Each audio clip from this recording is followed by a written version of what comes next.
Hello students, आज हम 10th class की वर्कशीट करने जा रहे हैं। साइंस की वर्कशीट नंबर 70। जो आज का नया चैप्टर है उसका नाम है हमारा पर्यावरण। पारितंत्र। सबसे पहले पारितंत्र क्या होता है? किसी भी क्षेत्र में सभी जीव तथा वातावरण के अजैव कारक संयुक्त रूप से पारितंत्र बनाते हैं। किसी भी क्षेत्र के जीव जैव और अजैव दोनों मिलकर क्या बनाते हैं? पारितंत्र। ठीक है। इसके बाद है पारितंत्र के प्रकार कौन कौन से होते हैं? पारितंत्र के प्रकार दो तरह के होते हैं, प्राकृतिक और कृत्रिम।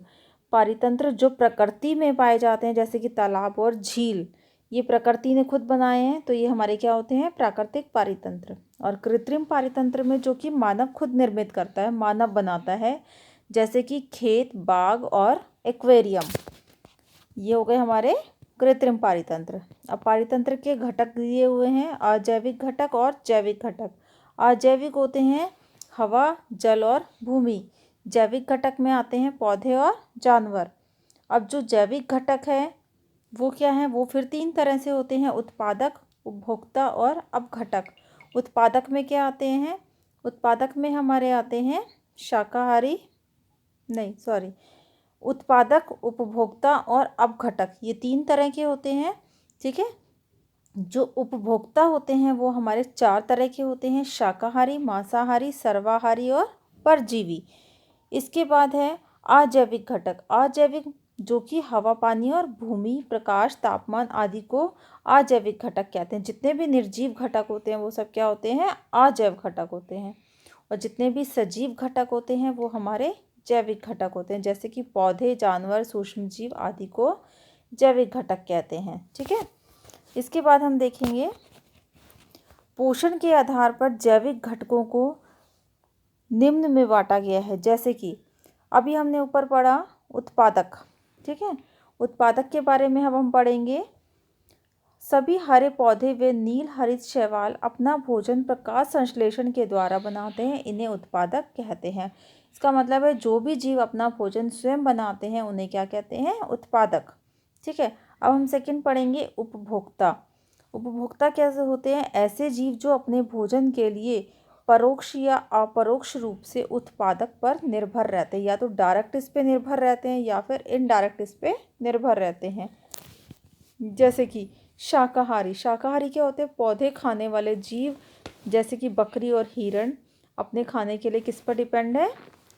उत्पादक पर। ठीक है। मांसाहारी, मांस खाने वाले जीव जैसे शेर और बाघ अपने खाने के लिए किस पर डिपेंड है? शाकाहारी जीवों पर। और सर्वाहारी ऐसे जीव जो अपने पौधे व मांस दोनों ही खाते हैं, जो हरे पौधे और मांस दोनों ही खाते हैं, जैसे कि मानव या फिर कौवा।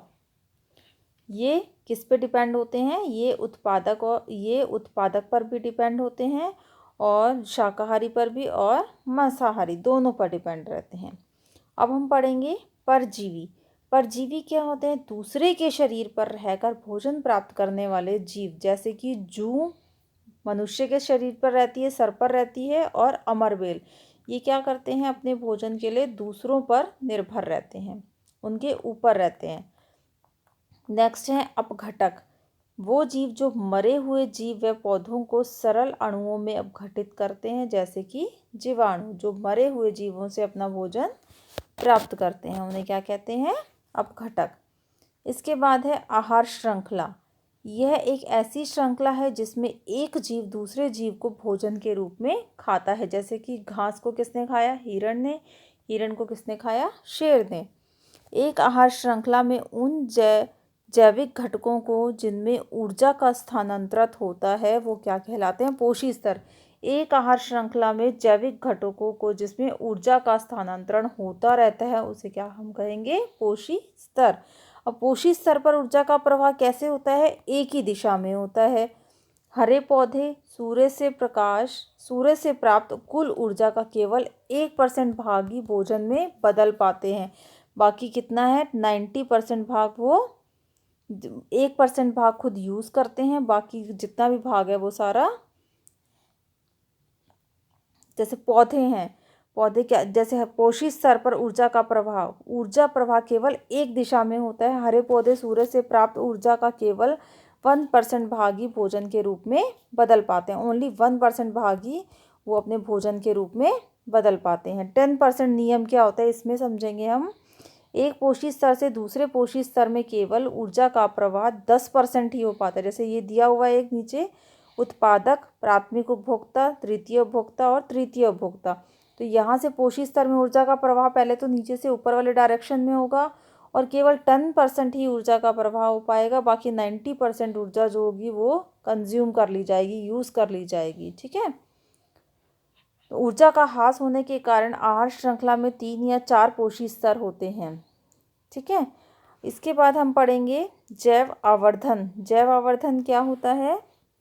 आहार श्रृंखला में हानिकारक रसायनों की मात्रा एक पोषी स्तर से दूसरी पोषी स्तर में जाने पर बढ़ती जाती है।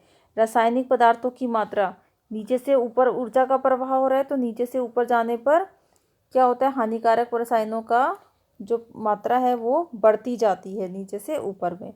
ठीक है। इसके बाद है, इन्हें हम कहते क्या हैं? जैव आवर्धन। ऐसे रसायनों की मात्रा सबसे अधिक मानवों में होती है क्योंकि मानव प्रत्येक आहार श्रृंखला के शीर्ष पर है। ठीक है। ऊर्जा का प्रवाह पर हमने पढ़ा 10% ही केवल ऊर्जा का प्रवाह यूज़ हो पाता है, बाकी 90% वो कंज्यूम कर लेते हैं। ठीक है। अब फर्स्ट क्वेश्चन है, यदि उत्पादक स्तर पर 10,000 जूल ऊर्जा है तो प्रथम पोषी स्तर पर कितनी ऊर्जा होगी? ये उत्पादक है, उत्पादक पर कितनी है? 10,000। ठीक है। तो प्रथम पोषी स्तर हमने पढ़ा था 10% एनर्जी यूज़ हो जाती है, बाकी 10% ऊर्जा का प्रभाव हो जाता है और 90% कंज्यूम हो जाती है। तो हम इसको क्या करेंगे? 10,000 10 में ओनली 10% एनर्जी यूज़ कर पाते हैं ना वो, तो 2 काट देंगे तो हमारे पास कितना बचेगा? तो प्रथम पोषी स्तर पे ऊर्जा का प्रवाह कितना हुआ? 1000। ठीक है। इसके बाद है दूसरा क्वेश्चन है, तालाब और जंगल में आहार श्रृंखला बनानी है। तो तालाब और जंगल में, जंगल की आहार श्रृंखला तो हमें दी हुई है यहाँ पे, ये जंगल की आहार श्रृंखला है। ठीक है, ये वाली। अब हमें तालाब की आहार श्रृंखला बनानी है। इसके लिए हम क्या करेंगे? छोटी घास ले लेंगे सबसे पहले, जो किस रूप में होती है? शैवाल के रूप में। ठीक है।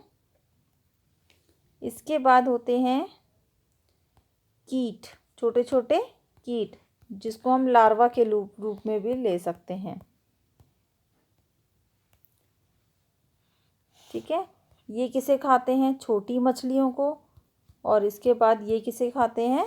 बड़ी मछलियों को। तो सबसे पहले हमने क्या पढ़ा? छोटी घास शैवाल के रूप में होती है जो कि कीट को खाती है। कीट कैसे हो सकते हैं? वो लार्वा के रूप में हो सकते हैं। उसके बाद वो छोटी मछलियाँ उन्हें खाती हैं और उन छोटी मछलियों को फिर बड़ी मछलियाँ खाती है। ठीक है। तो आज की वर्कशीट हमारी कंप्लीट हो गई है। अब हम मिलेंगे अपनी नेक्स्ट वीडियो में, तब तक के लिए थैंक यू।